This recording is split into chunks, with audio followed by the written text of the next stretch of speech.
Café Gabe's Inside Out Peanut Butter Chocolate Squares. Now we're talking, huh? You know, I have had a peanut butter problem for as long as I can remember. I love the stuff.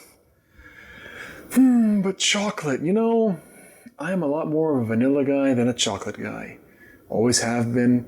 I find vanilla to be more versatile. I find chocolate to be a bit overpowering. It's very rich, right? And that's a good thing when used moderately. But, you know, you see some of these pictures of these Instagram chocolate mountains, chocolate layer cake, and you know what? I'm good. I'm going to pass. So you know what? If you got a peanut butter problem and a chocolate okayness, right? Then hey, this is perfect. We are going to take that traditional peanut butter chocolate flavor that we all know and love and flip those proportions on their head. We're talking 75% peanut butter and like 25% chocolate, and isn't that just perfect? All the power of that peanut butter flavor and just a nice healthy addition of a nice dark rich chocolate. Nothing overpowers anything. It's a wonderful blend. Just gotta pop that bad boy in the freezer, bring it back out, cut those squares, good to go, ready to serve. So, if you are ready to flip some conventions and really put into that peanut butter passion that we all have, this is the recipe for you. Let's give it a shot.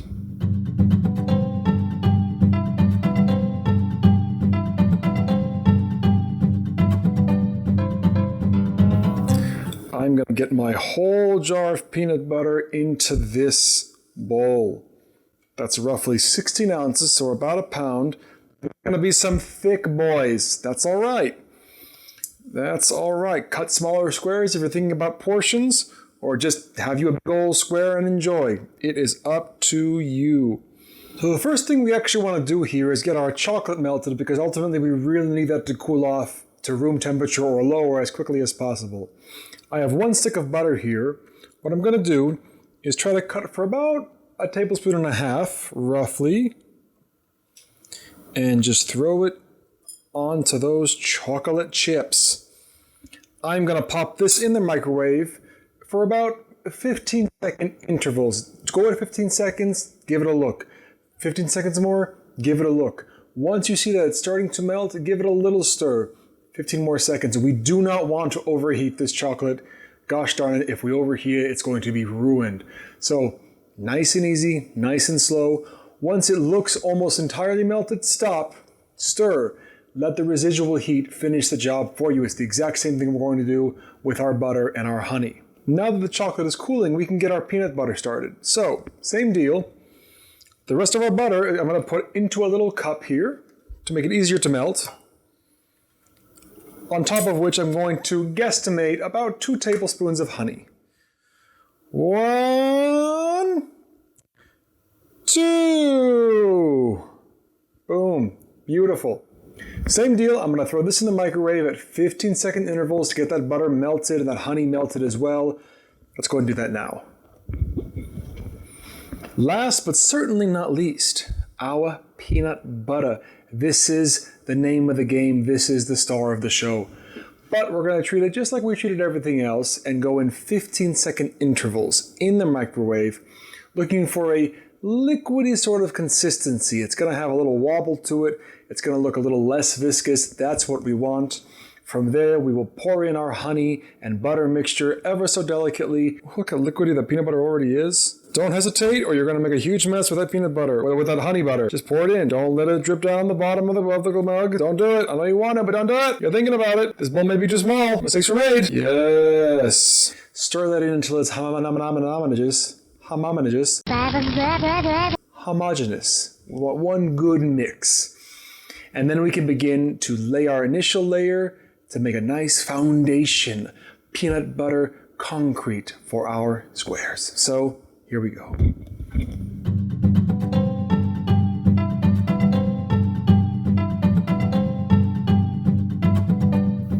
So I have an 8x8 cake pan here that I'm going to use as my base for this deliciousness.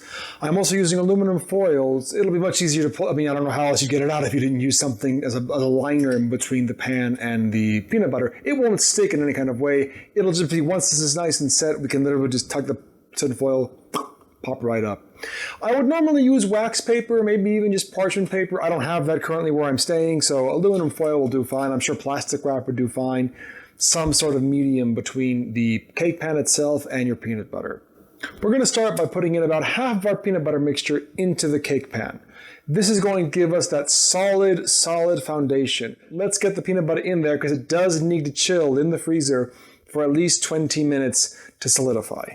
I'm going to very carefully, but as I said earlier, confidently, there's no time for second guessing, just dump this in there. Boom. About there.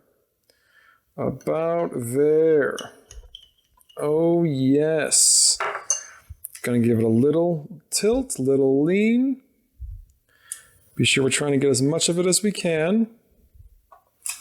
Now, as it is here, I'm going to throw this into the freezer, let it sit for at least 20 minutes to get us that nice, firm peanut butter floor.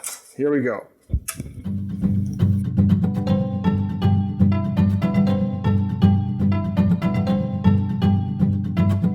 Okay, I went ahead and did 30 minutes. You can see a little fingerprint here when I tried 20 minutes. It wasn't quite set yet, but now definitely looks good, nice and firm. We are good to go. We're going to start by throwing on our chocolate, layer it on top, almost to the edge if we can spread it that thin. We are going to put our chocolate as best we can on this, as even a layer as possible, and then top it off with the rest of our peanut butter. So, here we go. Boom. Just try to give that a spread. Nice and easy. Oh, it's gonna be a thick boy, I can already tell. Okay. We're gonna keep that going. Another thing I should note really quickly, and I probably should have noted it sooner, depending on what order you do this in, bear in mind, your chocolate needs to be cool. I mean cool. Because if you put hot melted chocolate onto your frozen peanut butter foundation, you're going to melt your peanut butter foundation. Let it cool down. It needs to be no hotter than room temperature. I'm going to get a little messy here. Throw a nice clean finger down and get this going. I'm going to try to go for no more than maybe half an inch, quarter of an inch to the edge, but depending on how our chocolate is looking, will sort of dictate how far we can go. Okay, chocolate looks good. We have a good general perimeter around with an even thickness on the edge. I've gone ahead and stirred up our peanut butter to get it ready again. I haven't heated it or anything, just gave it a quick stir. I'm going to just pour this right on top, spread it out as even as I can go, and then right back in the freezer.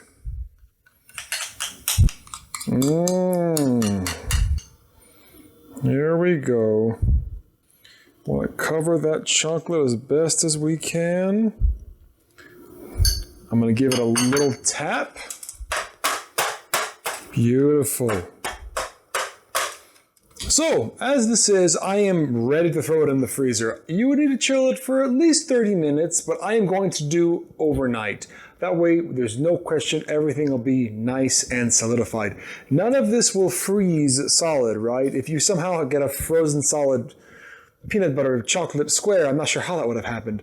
The moisture in here isn't really that prevalent, right? The butter and the fats will keep things biteable. When this is done, you're going to get a nice, tender, almost meaty type of bite.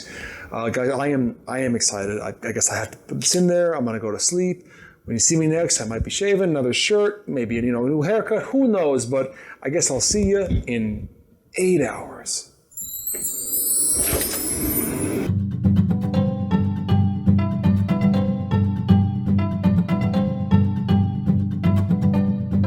Alright, as promised, a little change here. I'm rolling the dice by wearing a white stupid shirt, and I went ahead and cleaned up a bit because I don't want to get any peanut butter goodness in a stubbly beard. So, this looks great. I've had it in the freezer for about 12 to 16 hours, somewhere around there. Honestly, once it's frozen, it's good. This is just kind of icing on the cake. But let's go ahead, pull up this tin foil, and get to cutting. So, I'm going to just unravel this here. And just lift. One of these days I'll invest in a second camera or just a second tripod for a camera, but for now, here we go. So, Just going to open that up. All right, got our peanut butter done here. Got my nice, sharp, scary AF knife. We're gonna give this a nice, firm chop down the middle. Oh, you can hear that crunch. That peanut butter and that chocolate. Don't forget, we do have a little perimeter on the edges of just peanut butter. So honestly, this last cut here might be a bit too thin. I'm gonna rotate that. Nice chop. Nice chop. All right, everyone, taste test. I've got a smaller piece right here. Let's be real, it's gonna get a little messy eating these. You could eat them with a fork if you wanted to, but I'm going hands in, so here we go.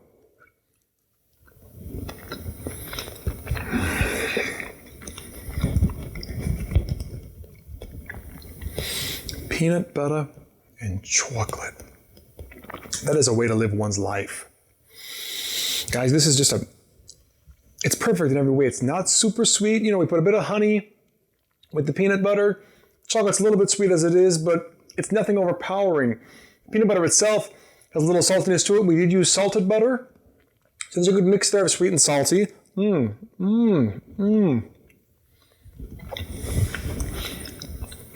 But as far as an easy to prep and let sit dessert, you can make this 2 weeks in advance. If you have a party coming up and you know you need some little hors d'oeuvres or the like, boom, ready to go.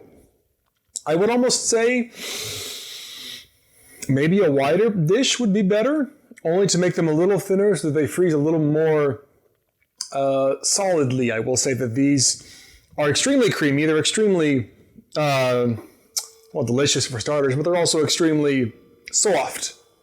And that could probably be alleviated by having less density of peanut butter spread out, or I guess more volume, less density.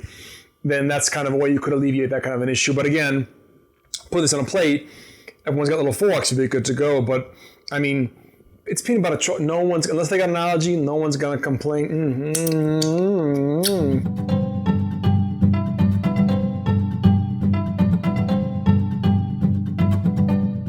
All right, guys, that's it. Inside out peanut butter chocolate squares a la Café Gabe. It is nice to get back to something a little sweeter, right? We're going to go back to the healthy stuff next week, I promise you. But I have done this recipe for so many years, you know, just like this, and it never disappoints, right? If you know somebody that loves peanut butter and loves chocolate, they're going to love this. I guarantee it. There's no question. Easy to make, easy to prep, lasts forever. Again, I used an 8x8 dish, which they came out a little thick. Perhaps even a 9x6. I know the dimensions are basically the same, but ultimately anything a little longer, a little wider, that might make it a little better as far as how it freezes, but I'm not complaining, right? These taste amazing. You're just going to get your hands a little more dirty unless you use silverware, but again, sometimes just get those hands dirty. What else can you do? Guys, thank you so much for watching today's video. If you haven't already, hey, subscribe to the channel. I've got more recipes like this coming up all of the time. If you tried the recipe and liked it, like the video. And if you have any comments for me, questions, concerns, ideas, did you try a wider dish? Did it come out better? Heck, try a smaller dimension dish. Get like a thick loaf of peanut butter chocolateness. Maybe let it freeze longer, see if that gives it a more firm texture. Hey, give me your ideas. I'm always down to learn something. Always love to hear it. Guys, as always, thank you so much for coming to Café Gabe. Be well, stay safe. Adios. You know, they say you should share, but I mean, today it's going to be an exception. You know, Lent's coming up, and it's just weird.